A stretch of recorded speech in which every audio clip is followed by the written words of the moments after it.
most important development in otoscopy is to have adequate illumination. In the beginning, only the sunlight or a candle light will be available for the examiner to have.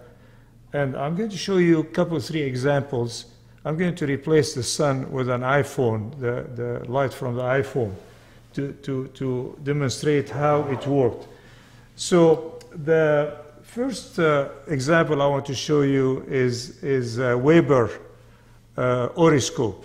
Weber Otoscope had a bivalve ear speculum. It has the mirror here. There's a hole in the mirror here where the examiner can take a look and look in the ear canal and the eardrum. So this was a great advance in otoscopy, because before it was handheld mirror and the otoscope and the ear speculum with the other hand, and there's no other way to manipulate anything inside the ear canal.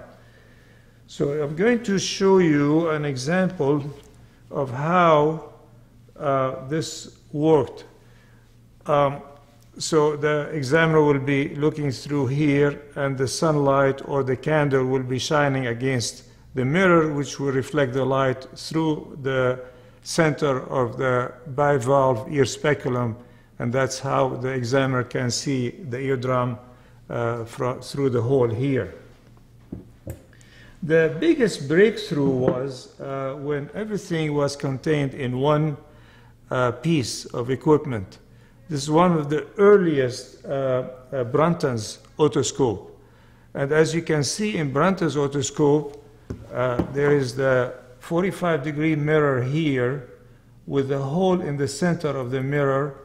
The examiner will be looking from here, and that's the ear speculum. And I will do a couple of demonstrations here.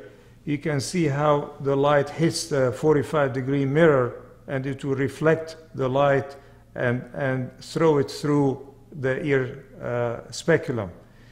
And if you look, if I take the ear speculum out, and you look at the mirror now, and look at the mirror now, how it shines when you throw the sunlight at it. And again, that's how the ear was examined. One piece of equipment, the mirror is built in, and that's how the examiner can look. And I can see the tip of the ear speculum easily with the light shining through this opening. The next advancement in otoscopy and lighting is the Brunton's otoscope. And the Brunton's otoscope is very, very similar to the otoscope that I showed you earlier. It's the same thing here, and the mirror is right here, but it has this cone here, which I don't think it helped any. In their own minds, it collects the light and goes through, but the light is going to go through straight. At any rate, you can see right here in the center of the cone is the 45-degree mirror here with the hole in the center of it. Let's pretend this is the sun or a candle light. It will hit the mirror going through the funnel here, hits the mirror and reflects the light, and you can see the mirror through here, how when it's lit versus when it's not. And then it will go through the ear speculum here, and again it's the same principle as I showed you earlier. The examiner will be looking here. This is there's a hole in the center of the mirror here, and that's how you can see the eardrum. The second development was before they were under the mercy of the sunlight. And so this kerosene lamp here, this is the same that is used for the microscope, to throw lights for the microscope. As you can see, the kerosene will sit here, the wick is up here, and there is the lens here to condense the light and direct it to the equipment that I showed you earlier, to the mirror here to reflect the light. Another breakthrough is this device here. This device has a wick here. It's an alcohol lamp, and I think it was also in the same time a kerosene lamp. So the wick will go up and down, and when you light the wick, you put it back here, and as you can see, there's a lens here to condense the light and throw it to the center of the otoscope.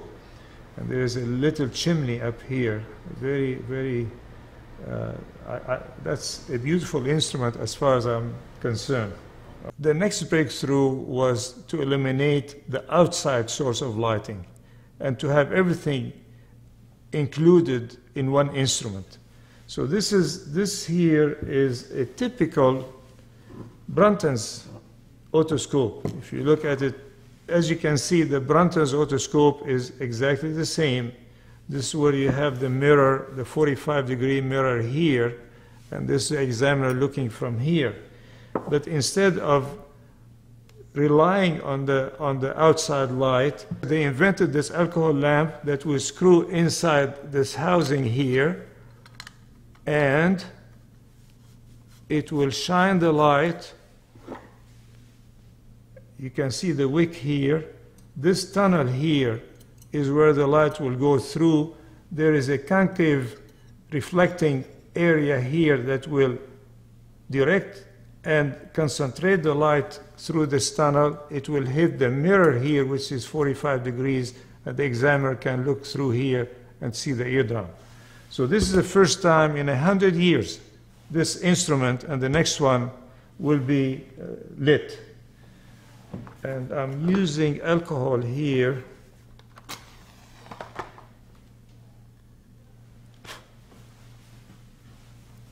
You can see the light here coming through. It will be going through this tunnel, and from the tunnel here it will reflect and the light will come out here. In fact, I can see some light on my finger here. You can't see it, but that's how it's self-lit and doesn't need for sun or any other source of light.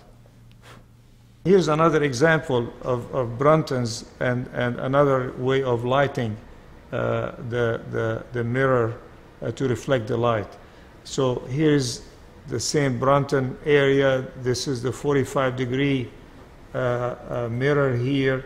That's the examiner's eyepiece looking from here, and that's the ear speculum. So as you can see here, there is a candle here, and the candle will shine through this tunnel here to hit the mirror to reflect the light. So I'm going to light this candle. Again, this is the first time this has been lit in over 100 years. This is about 1870, 1880 invention. So you can see now the candle light here, and if I remove this, I think you can see the mirror being lit. Yes, you can see the light of the mirror here, and then you put the ear speculum here, and that will, you can see the light through it.